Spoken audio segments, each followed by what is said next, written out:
This is the Behavioral Observations Podcast with Matt Sikoria, session number 47.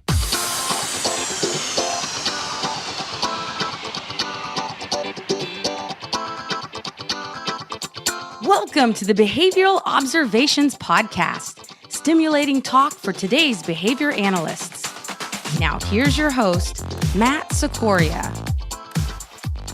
Hey everyone, it's Matt. Thanks for joining me today in session 47 of the Behavioral Observations Podcast. I am joined today by Nick Green.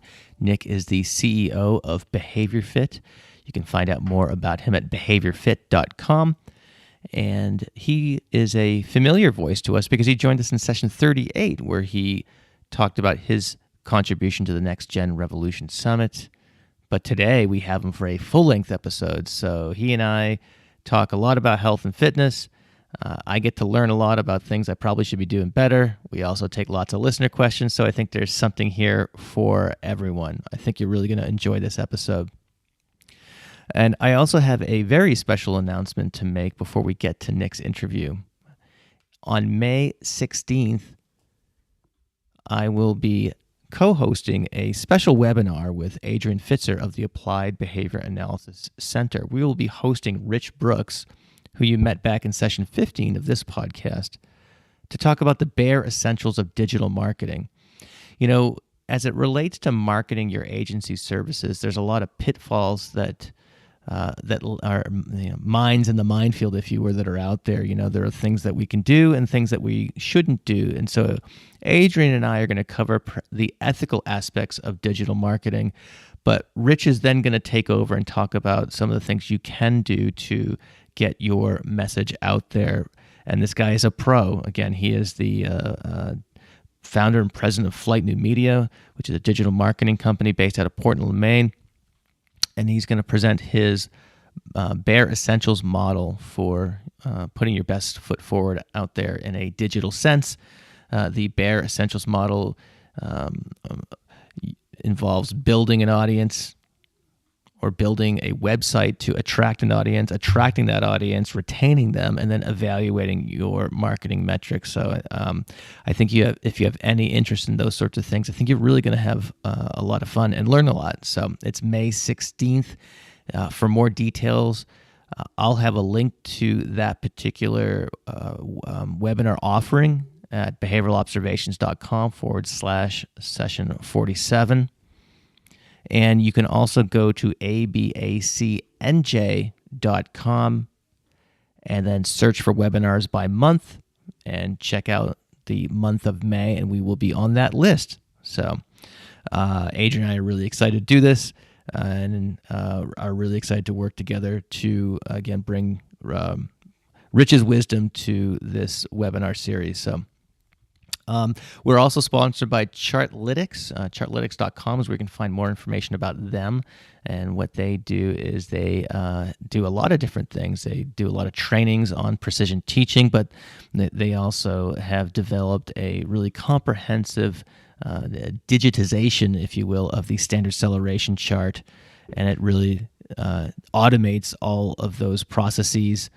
I've been enrolled in their ambassador program, which is kind of an ongoing cohort tutorial model. So I'm going to be, hopefully by the end of this, a charting ninja. I'm nowhere close to there yet, but hopefully under their tutelage, I will at least approximate that at some level or another, and I will kind of chronicle it here from as I learn more about it. So if you're interested in learning more about that, you can go to chartlytics.com. If you are new to precision teaching, you can check out session 38 of the podcast where I interview Rick Cabina, 39, I believe. And then you can also go to chartlytics.com/Matt. There is a free webinar on precision teaching. There's a free ebook, and there's a couple of other goodies there too that you can check out. So I think that's it as far as opening remarks are concerned. So without any further ado, please enjoy this fun conversation I had with Nick Green. All right, Nick Green, welcome back to the Behavioral Observations Podcast. How you doing today? I'm doing pretty good. It's I'm lucky to be living in sunny Florida right now, so things are great. I'm glad to be back. Very cool. Yeah, I am in northern New Hampshire right now, and it is a balmy 54 degrees. Oh, that's not so bad. February 28th, which is kind of strange. Mm-hmm. but I'll, and as much as I like my winter activities here in the Northeast, I will take it for today. So we're enjoying Yeah. the sunshine and things like that. So Cool. what I want to do, I know you came on the podcast a few sessions ago with respect to the episode about the Next Gen Revolution Summit. But for those who didn't catch that episode, let's take a minute to have you introduce yourself and tell us a little bit about what you do and things like that. I know you got your fingers in a lot of different pots or Yeah. whatever that saying is, but Sure. so Yeah. Yeah. So my name is Nick Green. I'm a board certified behavior analyst. Currently, right now, I wear multiple hats. So my main job is I'm a full-time grad student. I'm finishing up my third year now in the PhD program at the University of Florida. Obviously concentrating on behavior analysis. So that's my one hat that I wear, and then the other thing that I do is I founded this company, Behavior Fit, which we'll get into a little bit today. And yeah, that's kind of my general background as of right now. We can discuss more of my history and other things later, of course. so what exactly does Behavior Fit do? Yeah, so Behavior Fit is my company that I have just kind of merged my passions of behavior analysis and health. And so what I do is work on pro health behaviors using behavioral science. And so I'll work with individuals in a consulting format, targeting things like increasing physical activity or eliminating, maybe certain types of food out of their diet if that's a meaningful target for them. I've worked with organizations to, evaluate, hey, are we doing healthy activities that our employees like, dislike? Do we need to change things a little bit? Um, Through Behavior Fit, it originally started as a blog, going back a couple of years now, but I've since then developed various workshops and, you know, given talks in the community. I'm active at the academic conferences. I've traveled to work with companies, so I do a little bit of everything. Do you have a particular type of company you've worked with? Are there specific types of organizations that seek out your services, or does it run the gamut of what we would see in kind of corporate America? Yeah, so I've worked on a couple projects with just kind of getting my feelers out there with these kind of like tech-based companies and looking at, hey, we've developed this app, for example. It's to help people get active in the workplace, and are the data, um, are they bringing forth the actions that we want in the company? Kind of things like that. The company I kind of worked with for a while was looking at how to create more physical activity in the workplace, and so I worked with them to help evaluate like, are what we're doing is effective? Is it what we want?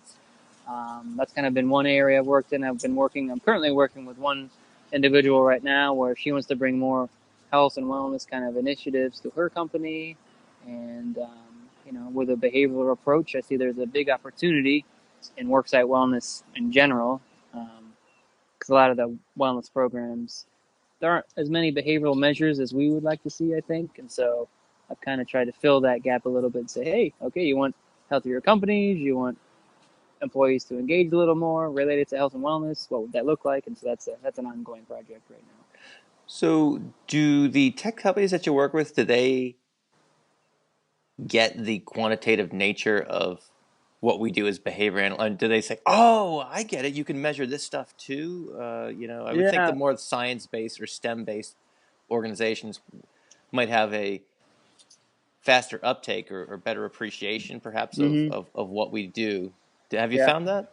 I think in general, I mean, they're tech companies, they are essentially just data machines, and whether it's looking at click rates and user comments and employees logging in, I think they have the data part figured out. It's the whole human behavior interaction with the data that matters more, and what are those mechanisms.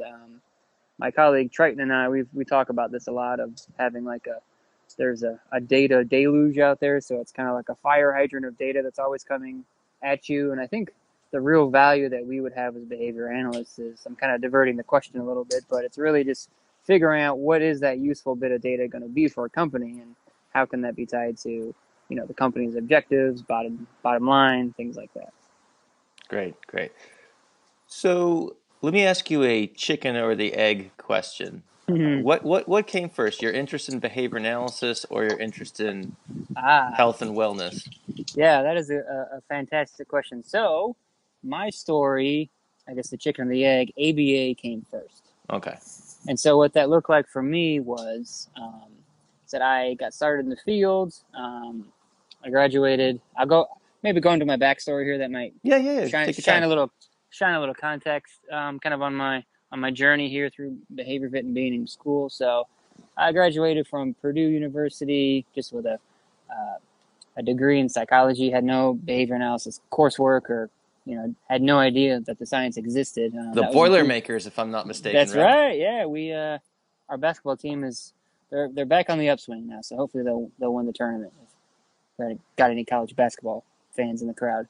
But yeah, I graduated in 2006. So I'm showing my age. I'm getting longer in the tooth. Oh my God. Okay.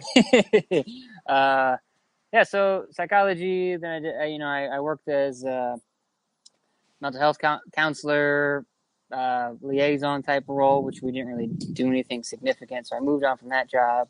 I got into photography, worked in a studio, was in sales and marketing, and then after a while, I thought, I want to do something a little more meaningful with my day and my life, and I came across this opportunity to become an ABA therapist. I think I think a lot of us have that similar story, and I got my feet wet in behavior analysis, being a therapist for about 4 or 5 years before I got into, took my career to the next level, I suppose, by going into the master's program. But yeah, I was fortunate to have some really good mentors. When I got into the field, I worked for the Behavior Analysis Center for Autism, BACA, in Fishers, Indiana, which is run by Dr. Carl Sundberg and his wife Devin, who also puts on the WEBA conference, which is coming up in 2 weeks, depending on whenever this this episode comes out in March. So yeah, I was fortunate to start there, and so I progressed eventually through learning about the science, like how to be a practitioner first, and then I thought, I want to do something a little more with this. So I found OBM.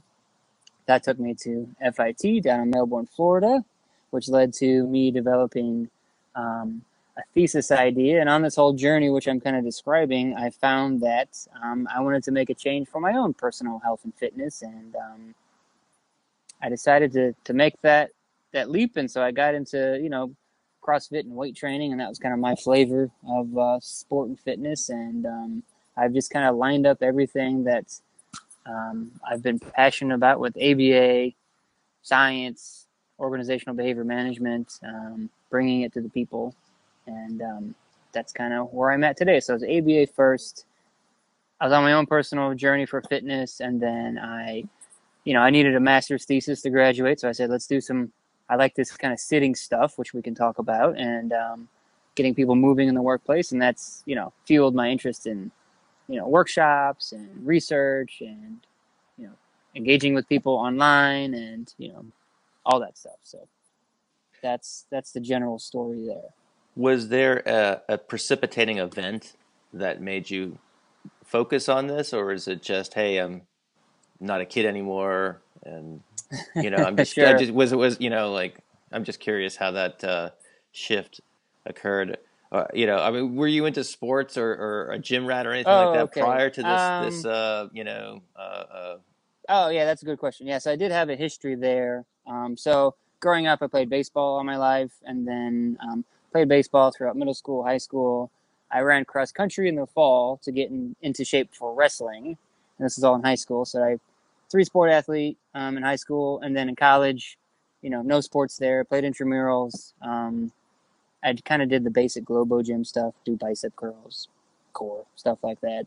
And then after college, I played like intramural or like pickup soccer, pay-to-play leagues, which I still do now. But I didn't really at the time, before I really kind of went full into ABA health and fitness. It wasn't until I kind of made like my own personal commitment change of like, this is something I need to do, not just for like 3 months, 6 months, a year. This is something I need to do forever when it comes to, being fit and healthy. So that kind of I think the combination of all those events happening all at once, between wanting to make a change in my own personal health and fitness, getting into, appreciating the science for what it was, picking a topic, being in Florida, all these things all added up together. For me, it was a perfect storm of, this is what I'm passionate about. This is what I'm going to do. And, that led me to the opportunities of being a PhD student at the University of Florida, where I can study, what I'm passionate about. And also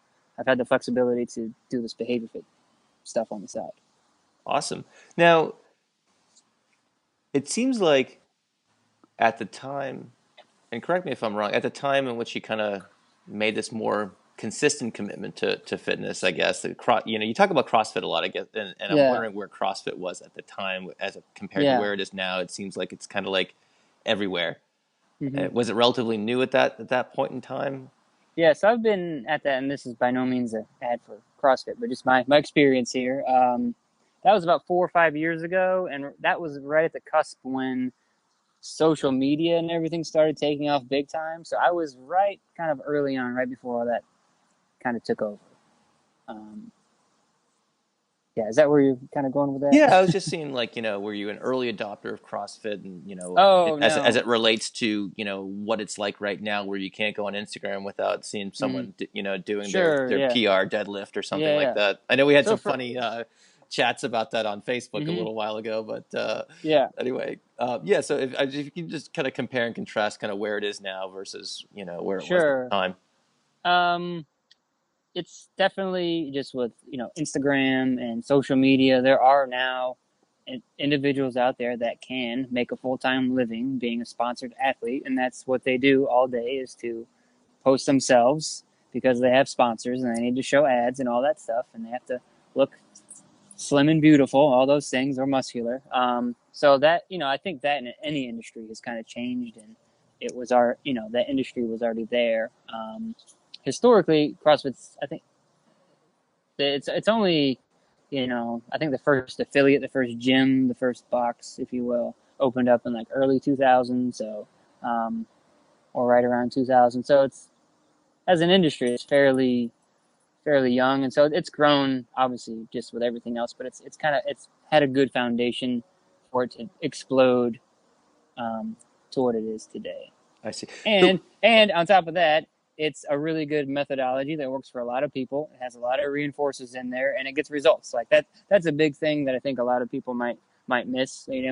Might see bad injury reports or things like that. But what's the risk of not being active?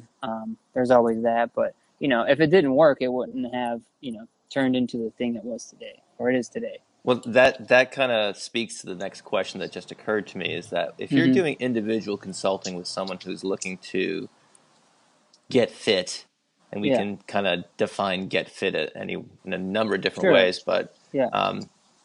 is CrossFit one of the things that you're more likely to gravitate towards as it relates to an intervention? I guess it would depend Um. on their goals, of course, but Yeah, I don't. Yeah, I don't prescribe any particular type of exercise program. I choose, that the CrossFit methodology for several reasons. I think it's a well-rounded program, but I mean, ultimately, as if I'm speaking to an audience of primarily like autism and intellectual disability practitioners out there, it all comes down to what the consumer is most interested in changing, whether it's child or parent or guardian. So it all comes down to what works for them, what they like, and start measuring behavior from there. I It's see. very tricky. It's very tricky though, that to remain ethical about all of these, the type of work that we do. It's like you have to always pull back on, like, you can't put your own personal values and your own personal like preferences onto somebody else. It always has to be like, what do they want to do? I can share what I do. Like, I work out 3 to 4 times a week with this style of training, and if you like that, cool. You might be at a different stage of fitness than I am, or you could be more advanced, or just beginning. Everything. That's why we're so well suited to work with a variety of individuals as behavior analysts, is that we can meet the individual where they are. I see. And are you able to kind of share any success stories what sort of outcomes, obviously, Hmm. speaking in super generalities, of Yeah. course, but what sort of outcomes have you been able to achieve, and whether you want to speak it to an individual level or organizational level? Yeah. So working with individuals. So there, I had one client that wanted to make a change in her diet and exercise habits, and real simple intervention is she had a Fitbit, she didn't wear it, so I said, okay, let's start wearing it, start taking some baseline data. So just basic compliance with working with somebody, and following those basic protocols of checking in and updating the data and syncing, like very successful there, just as as far as like a pure compliance, target. So okay, you told me you wanted to work on your physical activity. Okay, we need to take some baseline data. We have to put the device on, and then we start looking at, okay, how are you going to be able to meet your, recommended activity, your activity levels based on, excuse me, like what you're interested in doing. So if it's um, you're going from no workouts to 2 workouts, well, let's start with one, and we have to troubleshoot and plan there. Um, and so obviously this type of consulting looks a little different than the discrete trial format at a table or in the natural environment. And so just over time, over a couple months, we get to, consistently working out 1 to 2 days a week during a particular time versus not at all, and increasing regular activity, as well as, Fitbits now. And a lot of people have Fitbits. They have an app update where you need to be active every hour to take a certain amount of steps, which is fantastic. And so we can closely monitor those data, and everything's been, trending in the right direction. So that's kind of like a physical activity target. Another one would be decreasing, sugar consumption. So that's just something that I, have read up on about, and I think it's kind of common knowledge where it's okay. Excess sugar, processed carbs, that's aren't great for you. But this one particular client, we tracked it from, she consumed over 30 sugary sodas. So say it's like a 12-ounce Coke, Hmm. like 30 in a month, um, and all the intervention was, checking in, giving feedback about it. Um, and this is over about a 3-month period where I said, okay, if you want to decrease it, you can. It's up to you. Just in general, the sugar recommendation is 36 grams for men a day, 24 for women. And if you drink one Coke, you're over the limit. So I was like, if you want to decrease it, I think it would be a good idea. It's up to you. So on her own, slowly over time, she went from having 30 in a month to, the chart was perfect. It went to like 8 to 7 to 6, and to where we are now, she's had, the last time I looked at the data, maybe 2.5 sugary sodas in, the past 30 days, whereas when we started, she had 30, which was, it's that in itself is such a transformation. Behaviorally looking at the data, and as well, she reported that, she could easily, suck down a Coke with no time, but then now, probably about 2 months ago, she said that, it would take her a couple hours just to finish one. And so, I'm not a nutritionist or a taste bud expert, but it's like I think there's something physiologically happening to her tastes are changing, and you no longer can, respond. You're not responding the same to the similar sugar content and taste. So, so you kind of have the objective and subjective data there. That was, I think is great. And she reported that she's feeling better, and we work on other targets as well. So those are just kind of two examples there. I see. Very cool. And what about? I know you wrote, and for folks listening in, I'm going to reference some blog posts that Nick has written. And if you want to go to behaviorfit.com, and there's a little tab there that says blog, if I'm not mistaken, That is you right. can reference all these things. And I'll have the links in the show notes of this episode as well. But I forgot to mention that earlier. So so some of these questions tie into articles that you've written on your site Mm-hmm. that are fun to read, and it's good food for thought. Yeah. Pardon the pun. But I really didn't even mean that until it came out of my mouth. You did it. Um, Anywho, you had a funny one the other day about what I call the too good to be true headlines, but I know you had a Oh different way yeah. of of talking about it, um, so whenever we think about fitness, we always see these things like online, don't eat this, eat that instead, or, Hmm. do this and, lose X amount of body fat or whatever, and so it's kind of a mixture of kind of what looks like, selling snake oil versus overly simplistic recommendations, whether it be for diet or exercise routines and things like that. So Hmm. um, I wanted to give you an opportunity to talk about that particular blog post, and if you could share some of the main points with the Yeah. audience, that would be great. Yeah, that's I'm glad you kind of bring this issue up. It's just we're inundated every day with, regardless of our social media preference, whether it's Instagram, Facebook, Google News, we see headlines and it's all this clickbaity type stuff. And I think you described it well. It's like, is it a snake oil thing? Or people just trying to get me to go to their site? Or is this really a thing, but it's just too simplified? And so I think, the real, I wouldn't call it a danger. It just takes a lot of time to figure out research and what is actually going on. And just in my humble experience of learning research, because I've been in school for so long now, I'm like, this is really difficult stuff to grasp and really figure out, like what the key mechanism is or what's really happening. And then what happens is that we see these kind of news journalist kind of updates of like, oh, this article was published and now this is a thing. So the article I wrote that came out a week or two ago, for the February post, where I just found a headline, and then the idea was, oh, if I just drink wine after work, then my brain will be healthier. And I'm just like, this is just missing the point, because even if it is, like, what's going to be the measures that really matter in your life that says, okay, this is making me healthier or this is not. At best, these type headlines are like, oh, your risk of brain shrinkage or whatever it might be is going to be better in 40 years. But it's like, how do we know it's going to be a thing? And I kind of conclude that blog referring to my January post was like, okay, regardless of whatever health factoid that's out there or the latest finding, it could be a thing. What matters is if you actually track that in your life, and we all know how hard it is to take regular data and to see behavior change. That's kind of my overarching theme with these articles is just focus on one health target. If it's moving more, if it's losing weight, focus on one intervention, because our days are so crazy and chaotic that, if we can control some of these things, then we can make an accurate statement about whether or not something is healthy.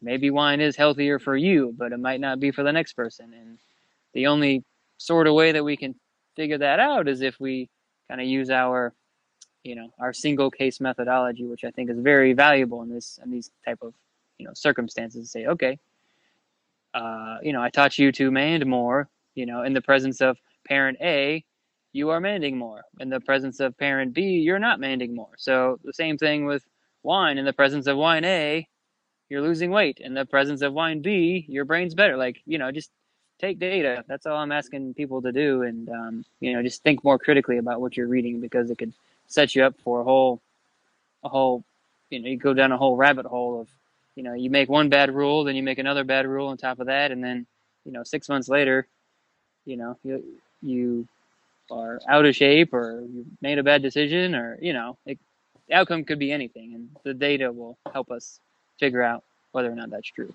Yeah, and another thing that occurs to me when I read those articles, because I click on my fair share of them just to kind of check them out, and I'll be Yeah, honest yeah. with you, and a lot of them are based on these correlational studies of huge population samples and things like that, and so you're Hmm. absolutely right, where maybe you're comparing averages of two groups or maybe not Right. even not, and these aren't even experimental designs per se. They're either Hmm. again quasi-experimental or correlational in some regard, and it's not anything that we would look at as acceptable, Yeah.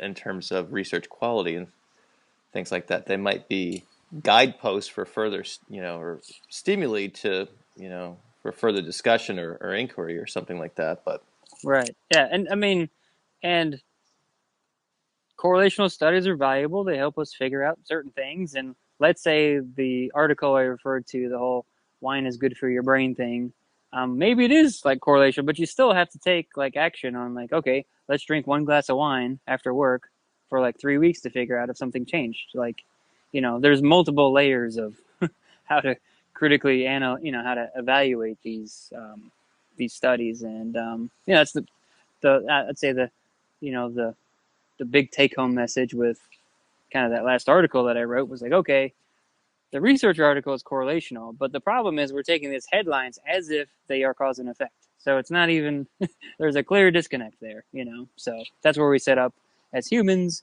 We self-generate these rules and yada, yada. You could analyze all that from a, private event perspective and all those fun things. So you mentioned this earlier. I want to circle back to it. You talked about the Fitbit. And I know you have written about the Apple Watch as well. Do you have any recommendations as it relates to one versus the other? Are there other things out there in terms of being able to quantify what sort of device, some sort of wearable thing that would, it's an area that I've not really delved into, and I'm kind of asking both out of personal curiosity as well as just to share some of the observations that you've made elsewhere on this as well. I think this kind of relates to an earlier point of I think accuracy of data is obviously very important. Whether or not you like the tool is important. Like, an Apple Watch might look a little better on your wrist, than a Fitbit or whatever your personal preference for wrist flare is. But I think at the end of the day, it doesn't really matter what the thing is. What matters is if you're using it and if you're actually getting to the data. That's the larger issue for me. It's like you got all this data,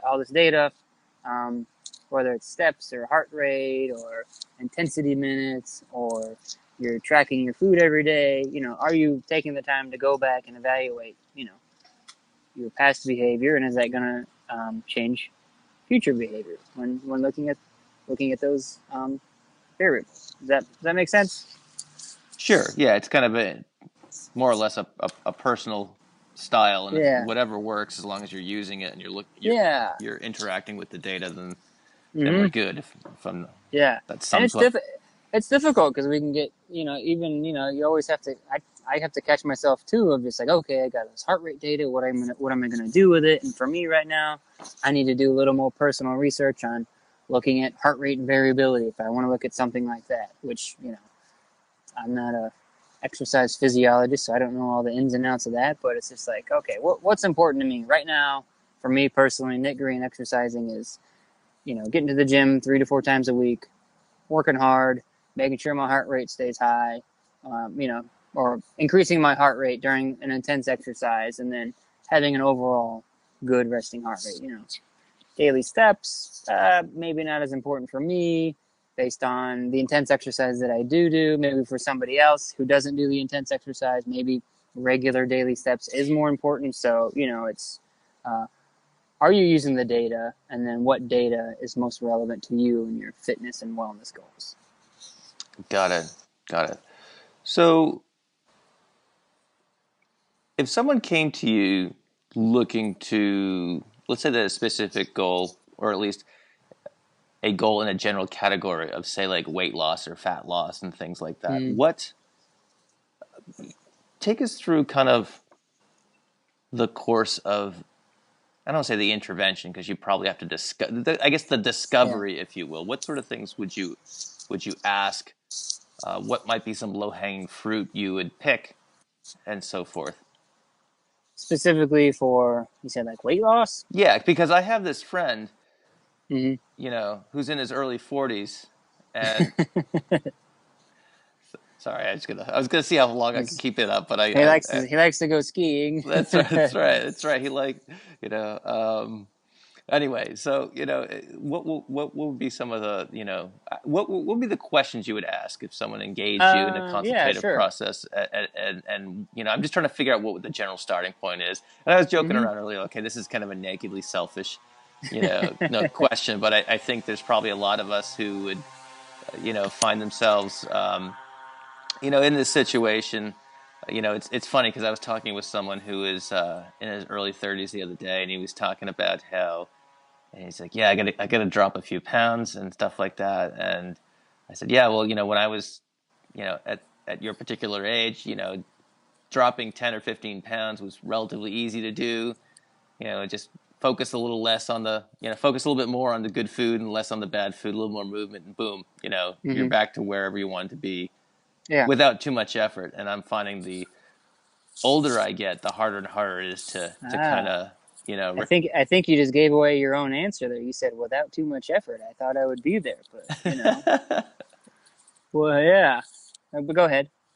but anyway, I guess my general point is that there's what what would be the my general question is what would be some starting points or Hmm. some questions you would ask to kind of Right. go down this path of intervention.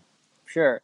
Yeah. So definitely for weight loss, altering diet. First thing I would tell people is I'm not a nutritionist, I'm not a dietitian, so I'm not recommending any type of food program, if it's South Beach diet, paleo diet, anything like that. What I'm better geared towards is helping you evaluate, okay, I chose food plan A. Is it working? Um, are we being compliant with it? Start there. So just out the gate, just so it's clear, we all need to practice within our scope of expertise, and designing meal plans and all that is what is out of my scope. I can share the things that I kind of subscribe to, but by no means would I recommend uh, that to anybody. But also another key thing here is that so I work with typically developing adults who can talk to me very well, and a lot of the times you can just ask them what their barriers are, what their problems are, and you can get a lot of information right from there. It's like, hey, I want to lose 100 pounds, I want to lose 50 pounds. I'm like, okay, well, how did you get there? What do you need to change? And people will tell you, I drink too much wine, I have too much dessert, I have been eating like crap. And I'm like, okay, well, let's start logging some information, and we'll go from there. That's kind of a basic general approach. And of course, I'll add the caveat that if you want to lose weight, you can't outrun or outlift a bad diet. So if you want to losing weight, obviously exercise helps for other reasons, but it, you somebody gained weight by just generally speaking by probably eating the wrong stuff for a long time. So it's also going to take a long time to eat the right stuff. When you are eating the right stuff to lose that weight too. So if I were to summarize, then it would be: I'm not going to design a food program for you. I help you, stay on track, and I can recommend certain things, but that would be a choice that they would have to make. You can't outrun, a bad diet, and the last piece would be: I don't think I had a last piece, but those are the general points. Yeah, of course. And obviously the reinforcers for a great diet and exercise routine are delayed, That's which right. makes it a challenge. If you look at the picnic analysis, we could figure out readily which quadrant that falls into. So, Yeah, sure. um, so what I want to do is transition into some questions from the listeners. Okay, great. This generated quite a bit of interest when I mentioned you were going to be on the podcast. So Oh boy. let's start with a question from Shubata. Mm-hmm. And she writes, it's not the starting of an exercise program that's hard. It's the keeping it going part that is daunting. And even if we avoid the all or nothing approach, it's easy to slack off and stay that way whenever life happens. Do you have any hacks to overcome Mm-hmm. that?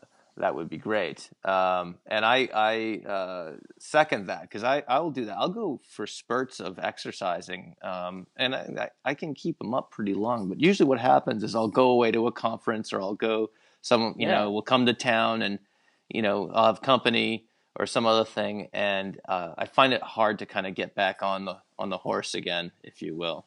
Yeah. Um, I think this kind of echoes an earlier point that I made, that you have to think about something, for the long haul. It has to be, in general. something that you're going to do no matter what. But then behaviorally speaking, we can always point to, I think, the environment and pick out certain examples of like, why did my motivation decrease or increase this week, this month? I came back, you have the post conference, jet lag, hangover. Like we get that. We've all been there.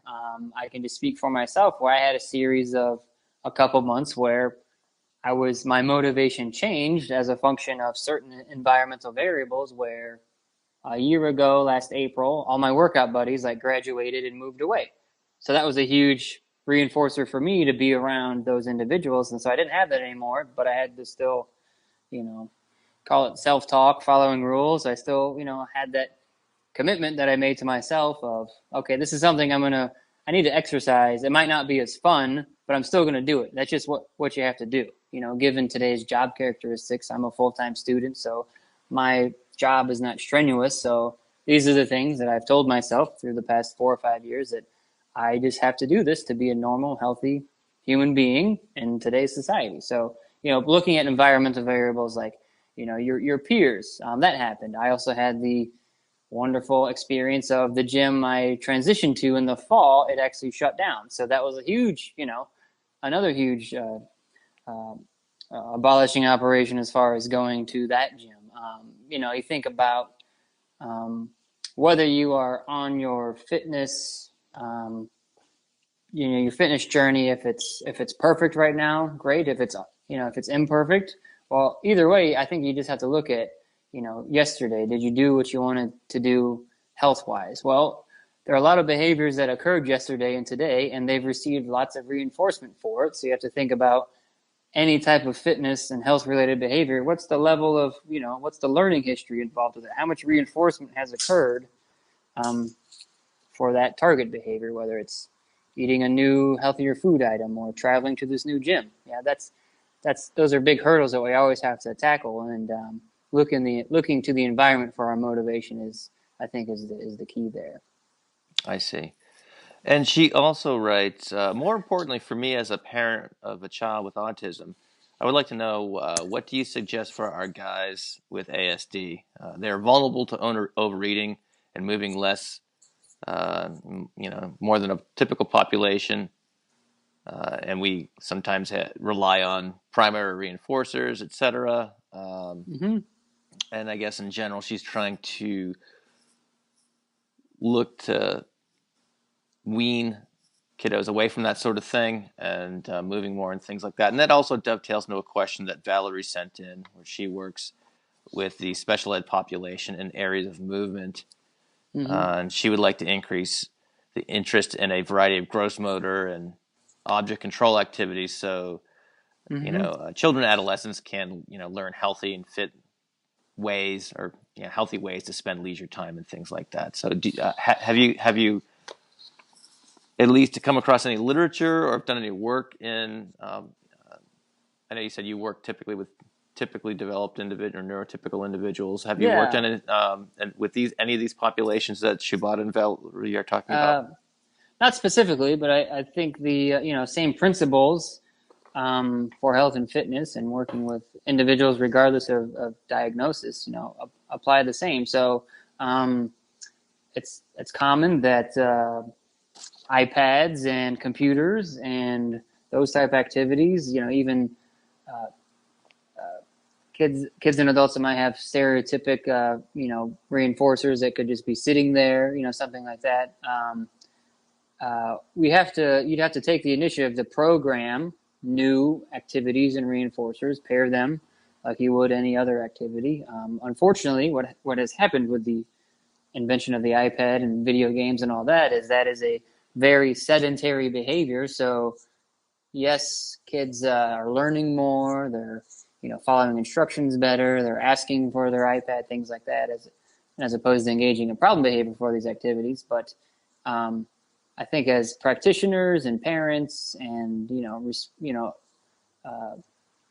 responsible ethical behavior analysts, we have to look at what is it about those reinforcers now that could be putting our kids, families, relatives at risk for these potential long-term health risks, with sitting and being inactive. So those are common issues there. I don't work with any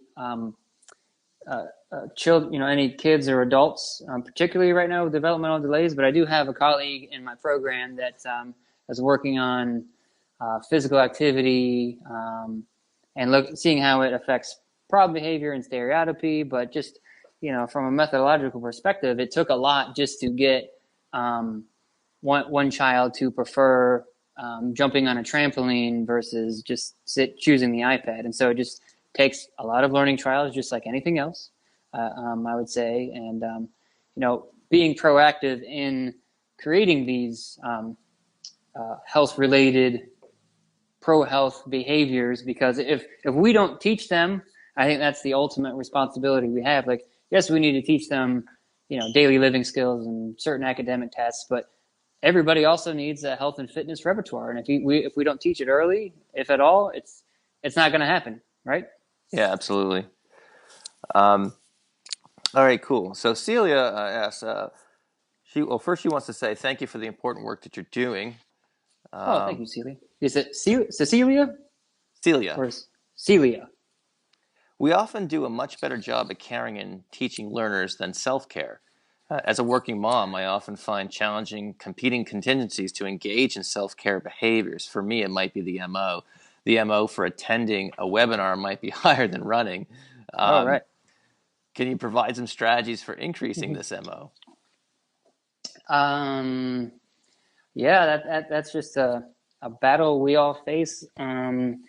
Being employees in this modern workforce, that we all work in knowledge jobs, where we're at a computer all day, or we're working with early learners or have administrative tasks. That we have to, I think, just rearrange your environment, in ways that will prompt and create more physical activity. So, in the short term, look at the antecedents, like, text message reminders, alarm clocks, things like that, posters, put a job aid on your computer, if you're looking for short-term tips there, like all kinds of things like that. Then also on the consequence side, think about how you can rearrange certain activities in a way that promotes activity. Like, I'm on my phone right now talking to Matt on this podcast, and he can see me, if you can verify with me, Matt, that I am standing and walking around while on the phone. So absolutely.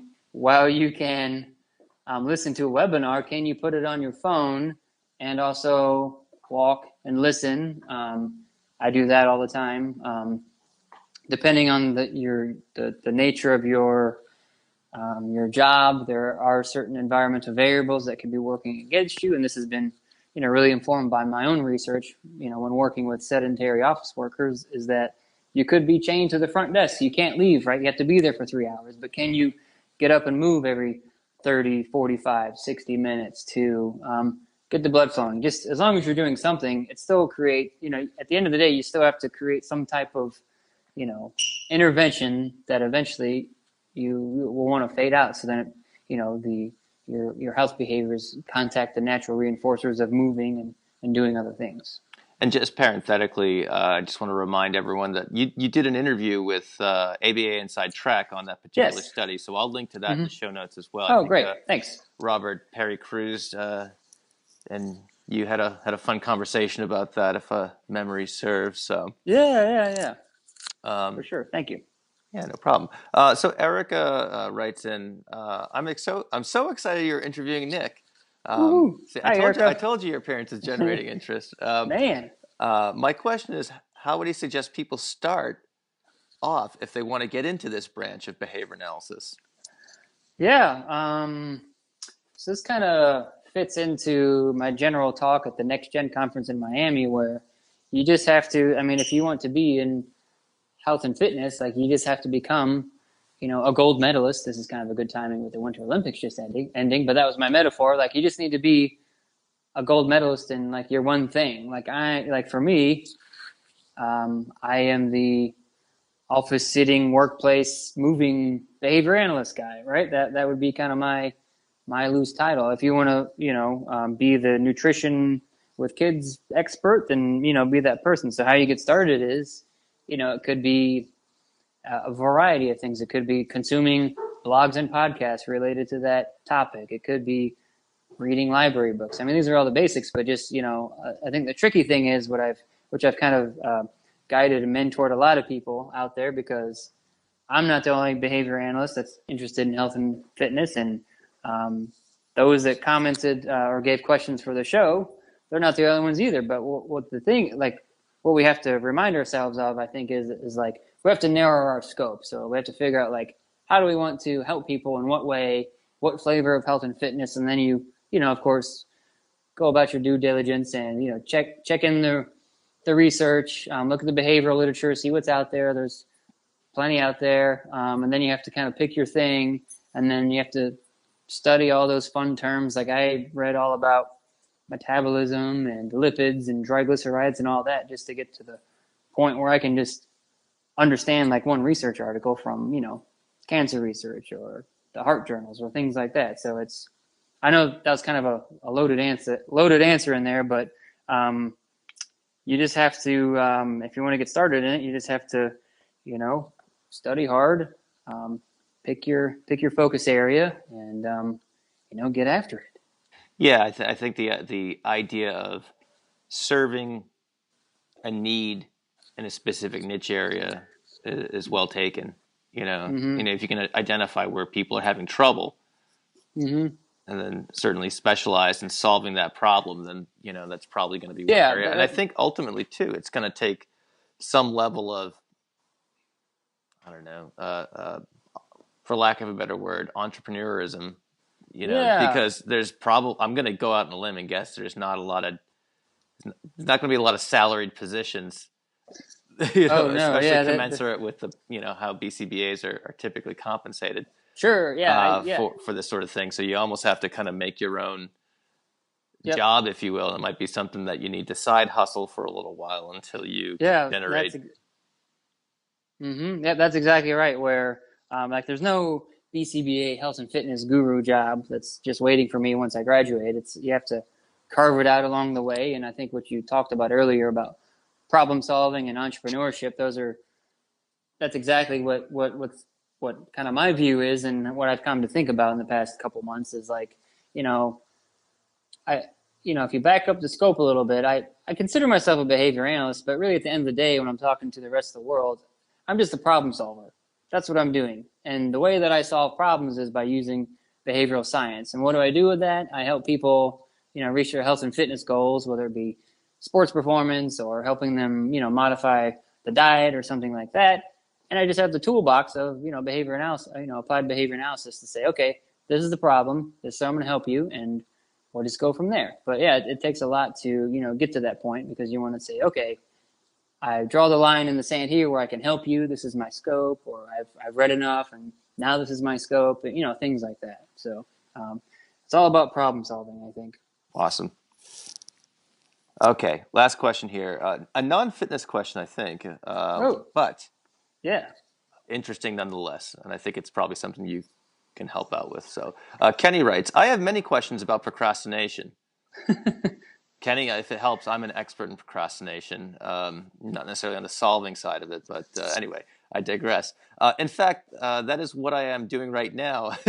So Kenny's procrastinating by, responding to this call for questions. That's well done.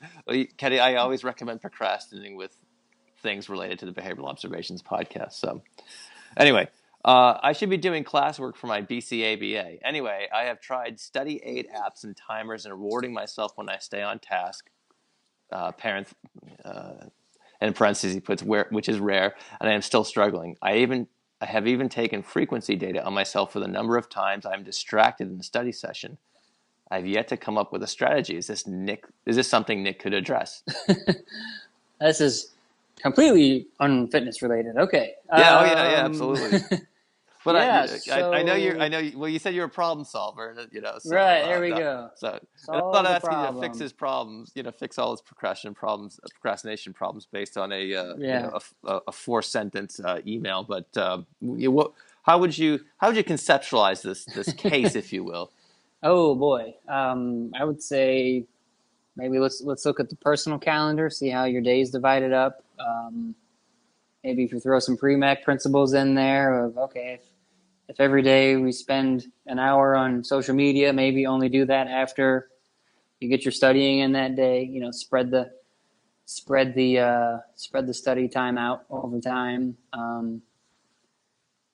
This isn't you know this isn't the best advice, but studying, you just have to do it. At first, when you started reading the question, I thought you were going to talk about like a deadline for a project or something, where it's like, well, sometimes procrastination is good, so you have more ideas and things like that.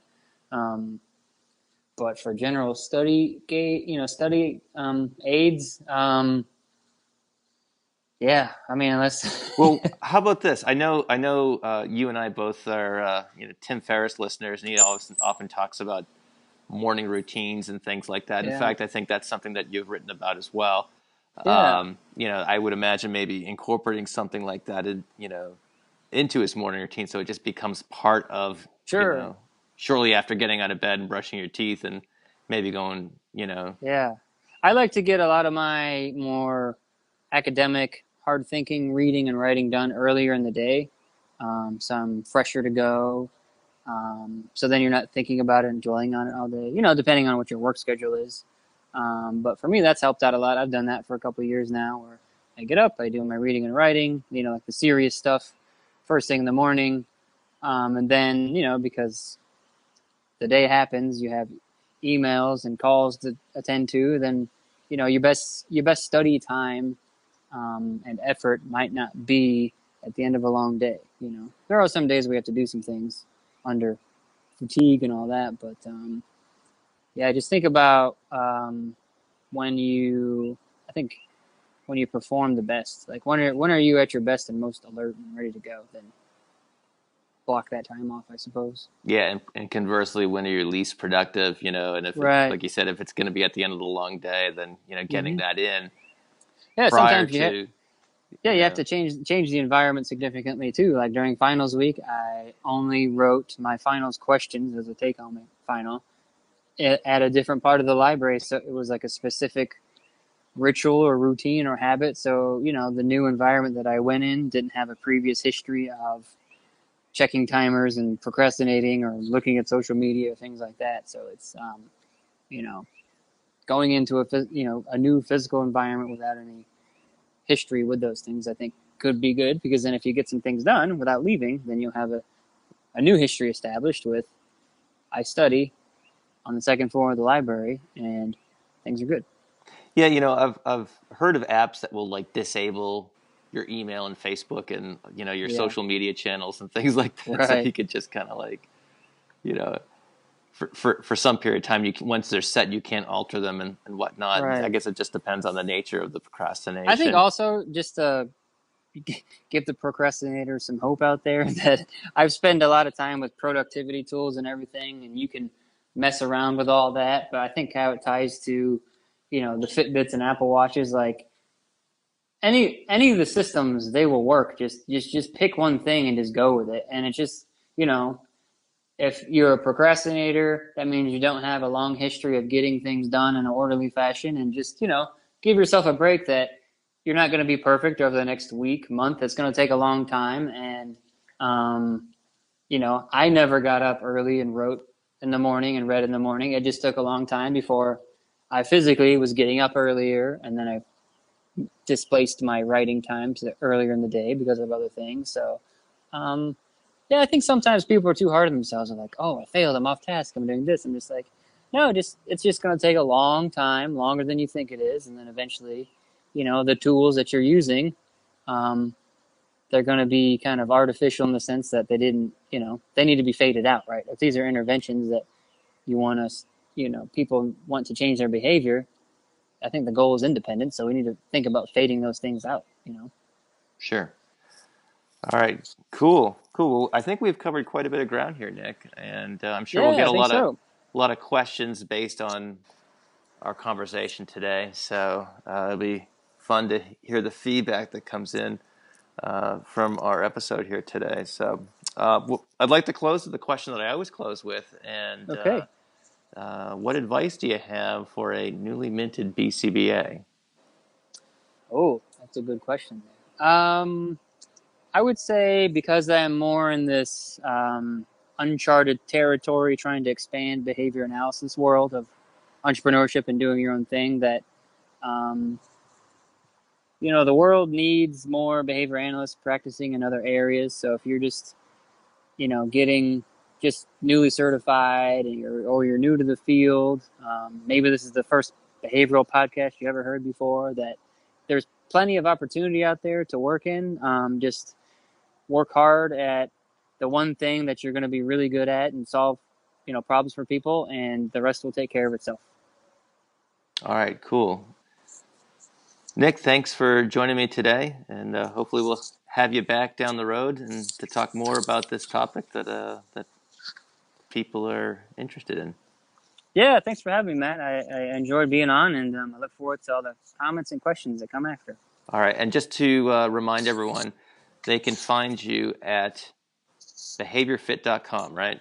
Yes, correct. And and I'm most active like on Facebook and Instagram, at BehaviorFit. So Google it, you'll find me. BehaviorFit's the kind of consistent social media handle.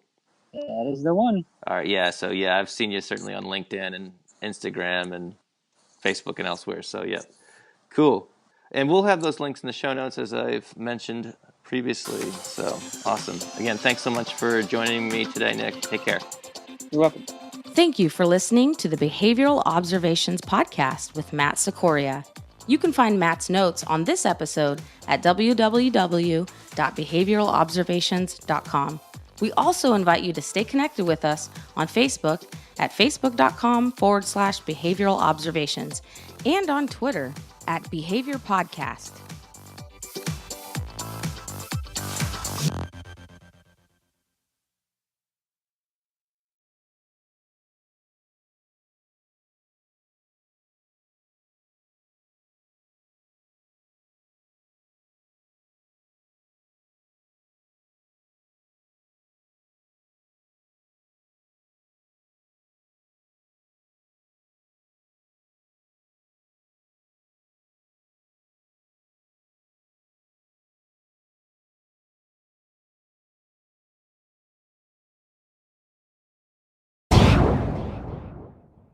Hey everyone, thanks for checking out this episode of the Behavioral Observations Podcast. For more information, go to behavioralobservations.com, session 47, and I've got links for all sorts of things that we talked about there.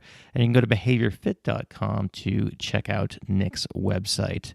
And again, big thanks to Chartlytics for sponsoring the show. And don't forget to save the date, May 16th, 2018, where Adrian Fitzer and I will be essentially hosting Rich Brooks to talk about the bare essentials of digital marketing. I'm really looking forward to that. And in the meantime, I will see you later, and we'll see you, I guess, in session 48 will be coming up next. So take care. Bye.